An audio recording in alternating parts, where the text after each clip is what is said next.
அனைவருக்கும் இனிய வணக்கங்கள் நண்பர்களே. நம்முடைய இந்த மிடில் கிளாஸ் பீப்புள்ஸ்க்கும் ரிச் கிளாஸ் பீப்புள்ஸ்க்கும் ஒரே ஒரு மைண்ட் செட் தான் வித்தியாசப்படுது. அந்த வித்தியாசம் என்னங்கிறது புரிஞ்சுக்கிட்டீங்க அப்படின்னா உங்களால ரொம்ப ஈஸியா மிடில் கிளாஸ் வந்து ரிச் கிளாஸ்க்கு கண்டிப்பா போயிட முடியும். 100% சொல்ல முடியும். அது என்ன அப்படின்னா பணம் எதுக்கு வந்து தேவைப்படுது, பணம் எதுக்கு நம்மளோட வாழ்க்கையில தேவை அப்படிங்கறதுலயே மிடில் கிளாஸும் ரிச் கிளாஸும் வித்தியாசப்படுறாங்க.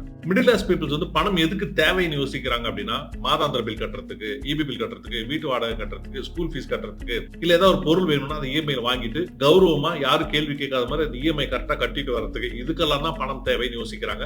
இது ஒரு வளைய மாதிரி அந்த மிடில் கிளாஸ் குள்ளரே ஊத்திக்கிட்டு இருக்காங்க. இந்த ரிச் கிளாஸ் பீப்புள்ஸ் என்ன பண்றாங்கன்னா பணம் அப்படிங்கிறது பணம் சம்பாதிக்கிறதுக்கு யூஸ் ஆகுது அப்படின்னு தெரிஞ்சு வச்சிருக்காங்க. ரிஸ்க் எடுக்கிறதுக்கு தயாரா இருக்கிறாங்க. பணத்தை வச்சு அவங்க பணம் சம்பாதிக்கிறதுக்கு யோசிக்கிறாங்க. ஐபிஏ அப்படின்னு சொல்லுவாங்க, இன்கம் ப்ரொடியூசிங் அசெட் அப்படின்னு சொல்லுவாங்க. எதெல்லாம் வருமானம் கொடுக்கக்கூடிய விஷயங்களோ அதெல்லாம் அவங்க முதலீடு பண்ணிட்டே இருப்பாங்க. ₹1,00,000 வருதுன்னா அது எப்படி அடுத்த மாசம் ₹1,05,000 பண்ணணும்னு யோசிப்பாங்க. இதுதான் இந்த வித்தியாசம். இந்த வித்தியாசத்தை நீங்க புரிஞ்சுக்கிட்டீங்கன்னு வச்சுக்கலாம், கண்டிப்பா நீங்களும் வந்து மிடில் கிளாஸ் ரிச் கிளாஸ் போயிருவீங்க. வாழ்த்துக்கள் உங்களுக்கு. சேனலை ஃபாலோ பண்ணிக்கோங்க. மீண்டும் அடுத்த வீடியோவில் சந்திக்கிறேன்.